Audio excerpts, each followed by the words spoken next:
Hi and welcome to Velocro. I am Bob. We have to talk about siesta.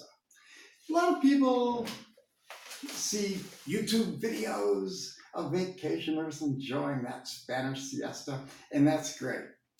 But we're going to talk about the myth and the reality because they're all over YouTube and tourist magazines, and there's a lot of good discussion about them.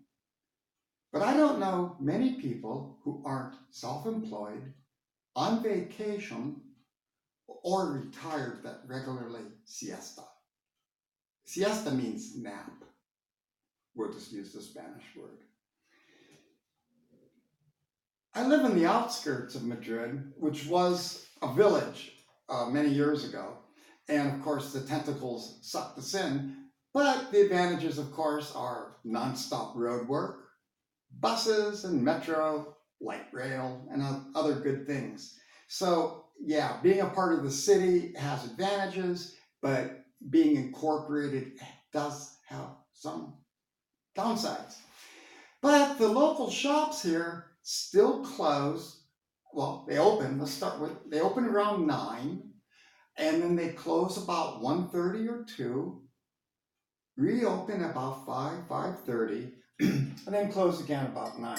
Now, most of these shops are independent shops. The commercial grocery stores and businesses are typically open. Now, the closer you go downtown, the more the tradition of siesta is gone. Okay, only a few independents will follow it. But when you get downtown, stores are open just like New York. It's incredible, the energy. So I appreciate, and the Spanish appreciate, customs, culture, tradition, but modern life is encroaching, and not that many years ago, people totally respected siestas. When I first got here, one of the things I had to learn was between 3 and 5. 3 and 5, it was quiet time.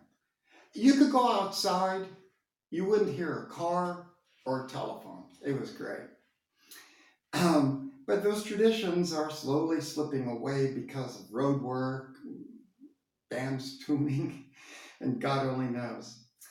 There are some factors about this increase in noise, especially for those who had respected this tradition and they're not too pleased about it. I'll leave a link about that.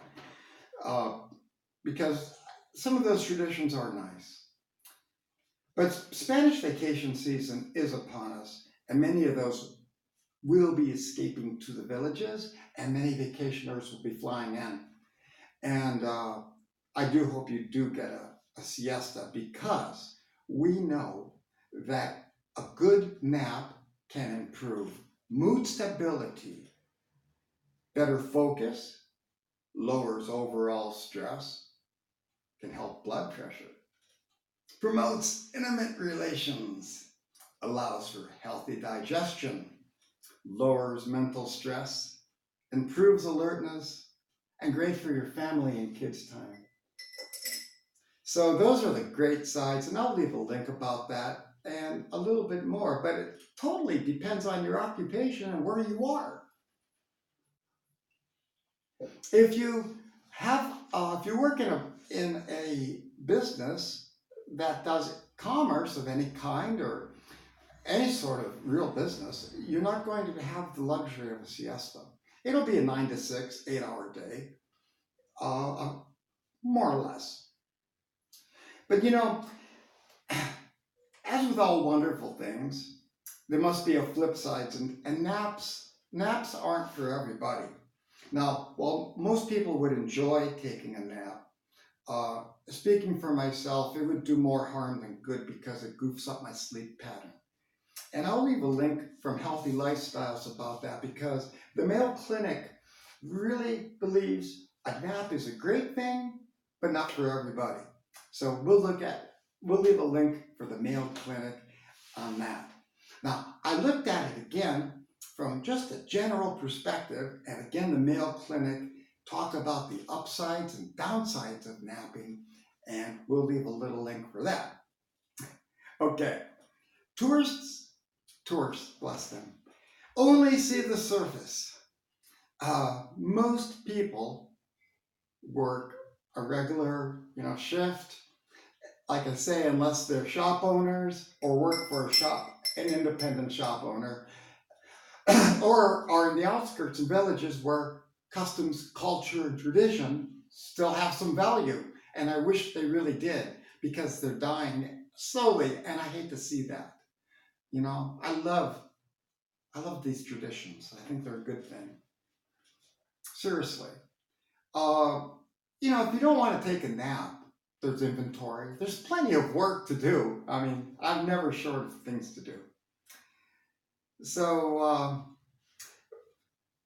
that 12-hour shift, that 9 to 9 split shift that we talked about, and guy working downtown, kids in this school, his home's in that village, that does affect happiness for many people.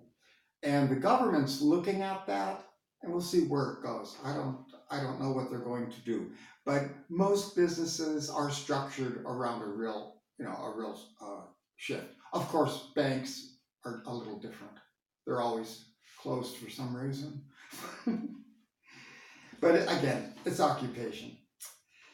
Spain's economy may or may not be affected by siestas, because, like I say, it's the type of business. So Spain's economy is 4th of Europe, but production is 8th. So some economists are looking at that. I'm not an economist, I'm a bicycle mechanic, so I won't worry about that. But I'll leave a link. And I can't speak for Spaniards, so I won't. But I do have the best Spanish advisor available. And I do consult with my friends and my dearests. And everyone tends to work more or less a structured shift. So when you do come to Spain, and hopefully you will, do take that siesta. But remember, the guy serving you in the restaurant, he's not going to get one. So anyway, thanks a mil for watching. Keep an eye on featured stories. We're going to be doing more. Thank you.